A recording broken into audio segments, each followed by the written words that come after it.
Minecart can be a very scary move to deal with as it feels like you'll get hit by it a ton. But as you'll see in this video, with proper spacing and the right moves, Steve Minecart is much more exploitable than you think. First, we'll go over its overall properties. Damage is not what dictates what move will hit Steve out of Minecart, but rather its knockback. Minecart has health, but Steve, when inside the minecart, has knockback armor, specifically 60 points of it. So when hitting Steve, make sure it's with a move with decent knockback. Examples are shown at 0%, but even getting a Steve to 20% means you don't have to worry about it too much. Now I mentioned Minecart has health, and more specifically it has 8.4% of health. Now why is this important? Well, it's because even if your move is strong enough to hit Steve out of Minecart, it still can catch you if you're not breaking it. Now, let's look specifically at the frame data of Minecart and what happens. As you can see, Minecart is active on frame 18, but remember, it's 18 frames before he even starts moving, unlike some other burst options like dash attacks, which keeps the player moving during its startup. Starting during frame 27, we can jump out, but this doesn't mean we're actionable yet. Here, I'll start mashing Nair, which with gold tools is tied with air dodge for the fastest Steve move at frame 3. After inputting Minecart, frame 34 is the fastest we can do a move, which is a little over half a second. Not amazing to punish, but still fully reactable. And remember, this frame data does not change with gold. Treat the area from where the rails are first placed and where the minecart is as the distance you should be from Steve when you're reacting to minecart. Another thing to note, minecart will hit you if Steve is still inside of it, or if you are airborne, and will be a command grab if you are on the ground. This is why some counters don't work against it when grounded, so if you want to use it, make sure you jump first. Lastly, if you can hit Steve within his 18 frame startup, any move, regardless on strength, will burn Steve's iron and cancel out minecart.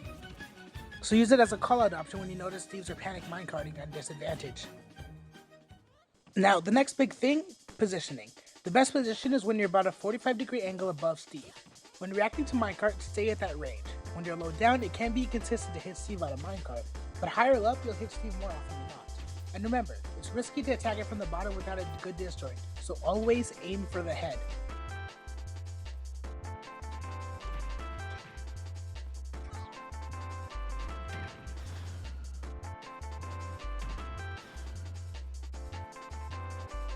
Now, if your character has a good disjoint, regardless of if the minecart is powered up or not, you can hit it out. Just make sure that you are 1, positioned to where you can react to it, and 2, can throw out a fast enough move that'll either hit Steve or break it.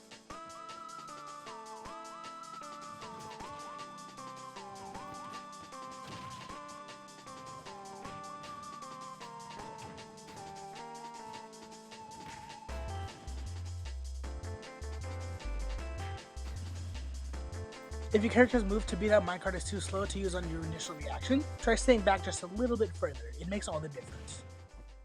Want to see something cool? All point-blank minecarts should be punished. Even though it does start on frame 16, remember, we are actionable on frame 34.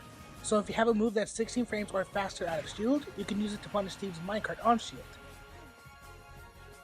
Now, let's look at some situations where you might find yourself in when facing minecart and exactly how you're supposed to deal with them.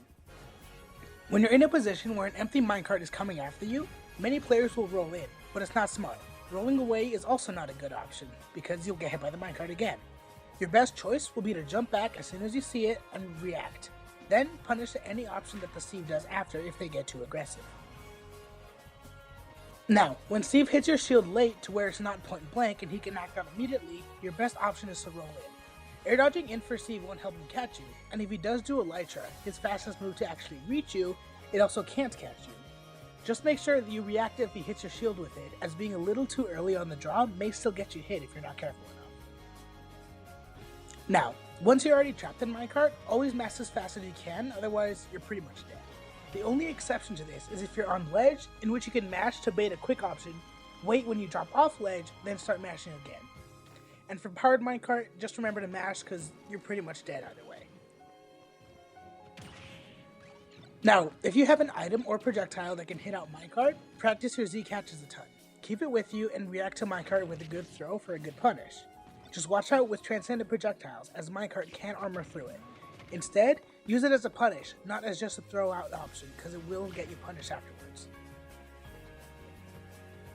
Lastly, Steve's minecart block interactions. All of his gimmicks rely on minecart running over the already placed powered rails, so watch out for those. easiest thing I can say is just get on a platform and stay away.